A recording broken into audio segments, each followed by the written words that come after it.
Catus, Maximus here. Besides how funny I normally sound, I have a cold, so I'm doing a short video because of that cold. It's hitting me pretty good. This is part of the Craftsman USA's 1980s, I'd say ill-fated anti-rollaway socket set. These were part of a set that had, I believe, an optional stainless steel body pair head ratchet. So of the hardest to find and most coveted Craftsman ratchets, you have the RHFT, which is the round head fine tooth Eastco quick release.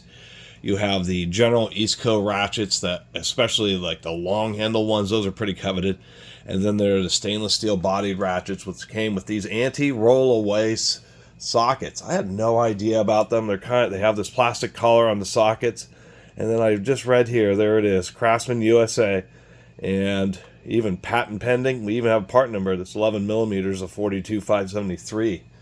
That was the deal. This, what I believe it is it looks like it's a sticker, and then they filled that in with epoxy.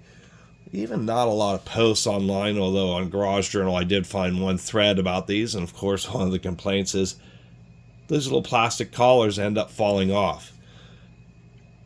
But the whole idea, apparently the plastic was reasonably durable, but nonetheless it's plastic.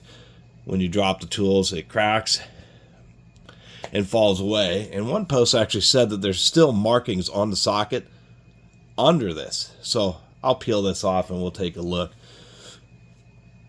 But that was the deal, is they had this little lump, so when you put it down, it would roll and stop. And so it was the roll stop, Craftsman roll stop sockets. And to tell you the truth, that in and of itself, trying to figure out a way to prevent sockets from wanting to roll around too much, is certainly a useful idea. The problem is putting something on a socket or shaping it so it won't roll away is actually additional manufacturing expense versus round sockets.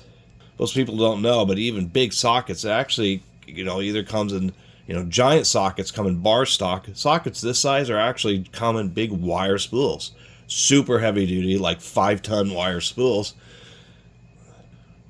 which is round. And it's the easiest shape to work with. And so instead of trying to find some way of forging something, an odd shape. Anyway, I don't even forgot what I was talking about here. Besides that, the sockets themselves, even though there may have been some more coveted ratchets, these are the 1980s, so no fluting. There is a little undercut for ball for detent retention, but the sockets actually seem to be just even a little bit cheaper than even regular old Craftsman sockets. These did come in whole sets, and both the short wells, deep wells, extensions, all had these little ill-fated plastic collars.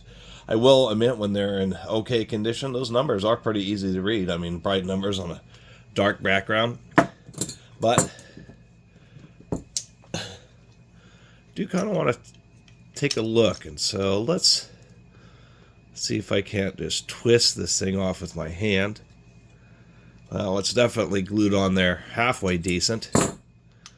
So what I will do, get these nut busters in a position that they kind of want to hold this in.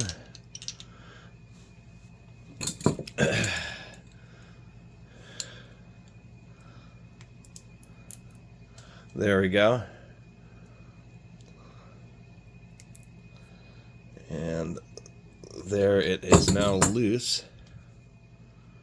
Oh, well, that's why it held up. So this is a PVC or something like that. When it's backed by the socket and this thin wall thickness, you can't really tell that it's squishy, but indeed it is a squishy little bit. So that explains why it would take drops so well.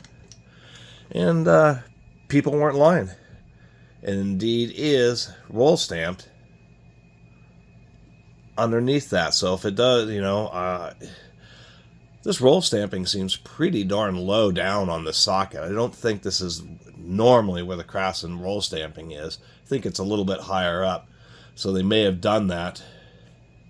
I could be incorrect. That could just be the standard place for the roll stamping. Seems they may have done it a little bit lower so it wouldn't get kind of caught up by this.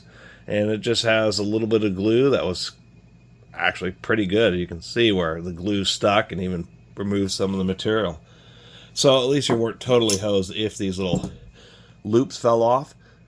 They are squishy, and actually probably have to impact it a lot, and probably depends on if they've been left out in the sun, how brittle it gets. But if these were made in the 1980s, and we're talking a 30 to 40-year-old piece of PVC here, and this one we can see is still plenty flexible, no evidence of it cracking. And to tell you the truth, this little label section here is actually pretty durable too. So anyway, it's my little video about the, we'll call them ill-fated Craftsman anti or no roll-away sockets. Thanks for watching.